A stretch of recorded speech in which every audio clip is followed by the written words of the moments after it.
Hi, it's Richard Butler from Ebits.ie, showing you how you can help local businesses and make money. So today is an exciting day in this free course because we're going to be talking about Google searching.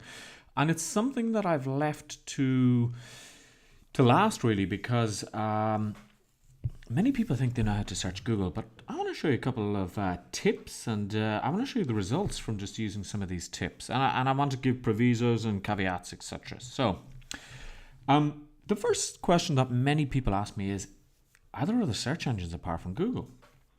And yes, there are. There's, from what I can think of off the top of my head, there's Bing, there's Yahoo, there's also local search engines. But a funny thing is, I remember back in 1997, I was running a web design course in Ireland.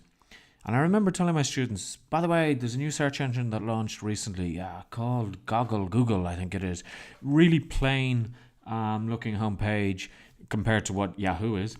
A really plain looking homepage. Not sure what it's like, but we'll see how it goes. 20 years later, the homepage has changed. Hasn't really changed at all, to be honest. But Google have just established themselves as the number one search engine. Now, the thing is that to Google is really, it's a verb now, you know? I Googled such and such. Google us, okay?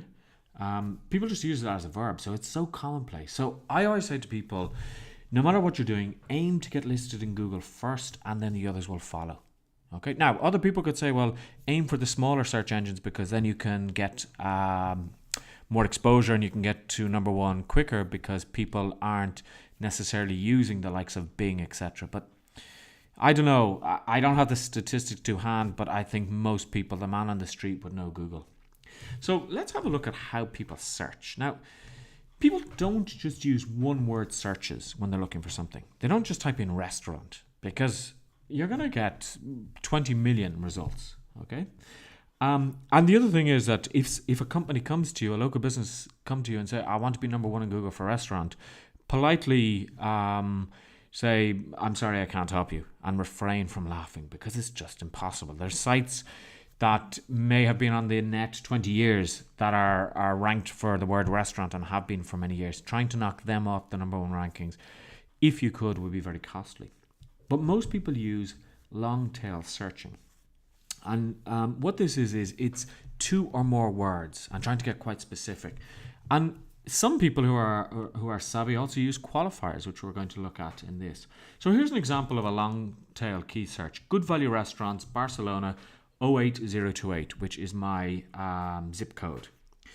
So this should find restaurants that are good value in this particular location, but not entirely true. But let me continue and I'll explain. So how does this help us? Well, local businesses need to make sure that they can be found, and Google is pretty clever, and it can be a little bit scary at times, but they know your location.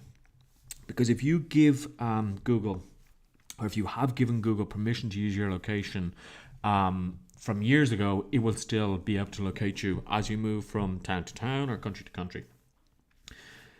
Now, more and more I've seen an option in Google where you can actually just put in near me. So you can say restaurants near me, barbers near me, supermarkets near me.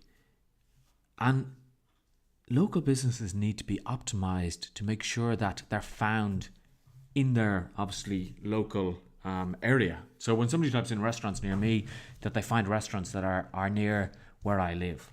And this is where you come into play.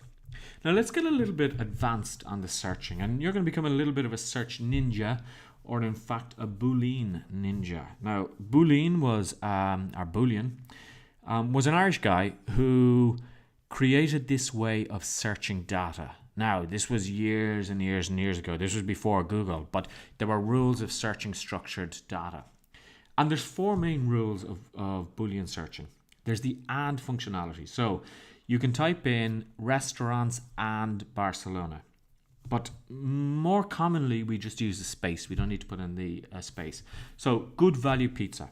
Now, there is a little problem with this because what the search engines will return is any page that has the word good, has the word value and pizza.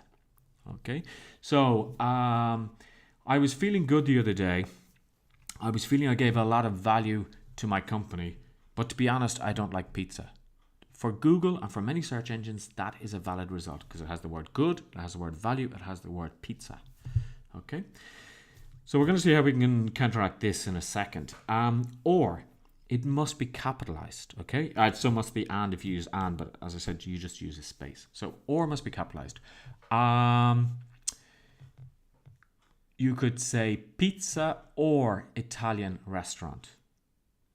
Okay, pizza or pasta or Italian restaurant, for example. So you're looking for either pizza restaurants or pasta restaurants. Okay, now we can get more complex. This is just a very simple overview to get you started.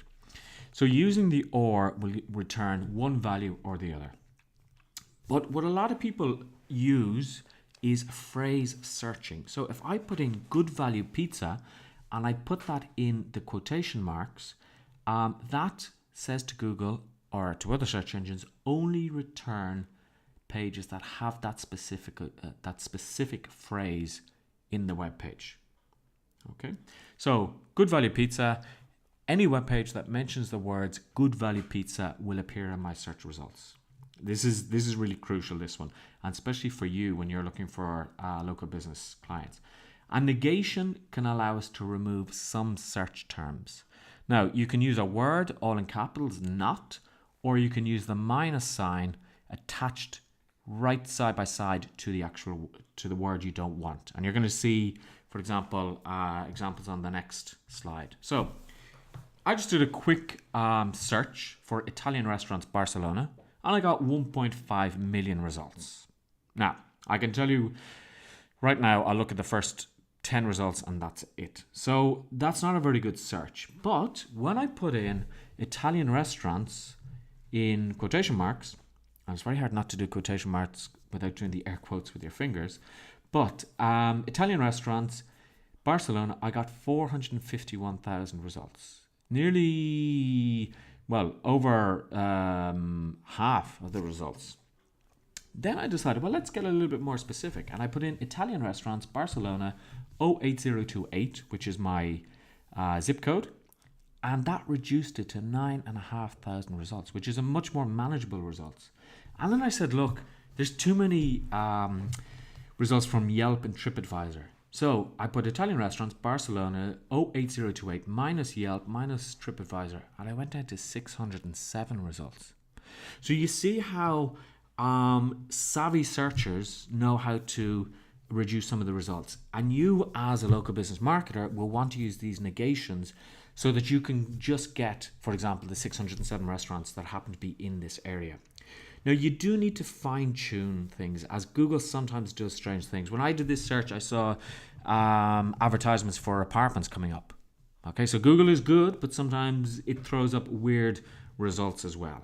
Okay, because maybe the people who are letting the apartments said there's good restaurants in Barcelona in the zip code area of 08028. Now, the next steps that you need to do is run various searches and compare the results. Okay, if I use a minus, if I use quotes, if I don't use quotes, how good are the results? But a key thing here to mention is run the search in a private window, or in Firefox, they call it incognito. Now, why do you do that? Because when Google returns results, many times it will return results that you've already looked at, and it starts to categorize and start to prioritize your results. So they mightn't be clean results. And this is a huge danger when you go to a company and you say, hey, look at the results I have for your local business.